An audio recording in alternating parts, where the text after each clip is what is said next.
Hi friends, నేనైతే అమ్మ వాళ్ళ ఊరు వెళ్ళానమాట. నాకు చూడండి, రేగిపళ్ళని చెట్టు చూస్తే కోసేసిన దాకా నిద్ర పట్టదు. ఫుల్గా తెంపుకొచ్చాను ఇంటికి. అలాగే తిరునాళ్ళు ఇప్పుడు చాలా ఎక్కువగా వస్తున్నాయి కదా, చెరుకులు కూడా తెచ్చాము. చింతకాయలు, నాకు ఇవంటే చాలా ఇష్టం అండి.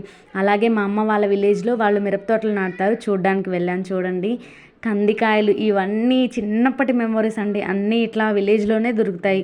ఎవరికి ఇష్టం ఉండదు చెప్పండి పల్లెటూరు అంటే. నేనైతే మా అత్తయ్య వాళ్ళ ఊర్లో పొలం కూడా చూడడానికి వెళ్ళాను. మా అత్తయ్య వాళ్ళ ఊర్లో ఎక్కువగా పొగాకు పంట అయితే వేస్తారు చూడండి. చాలా బాగుంది. ఇది 2-3 విడతలు వేస్తారనమాట పొగాకు కూడాను. అందులో ఇది చిన్న మొక్కలు రెండో విడత వేశారు. అలాగే జామాయిలు, ఇక్కడ చాలా బాగా జామాయిలు పొగాకు పండిస్తారనమాట మా అత్తయ్య వాళ్ళ విలేజ్.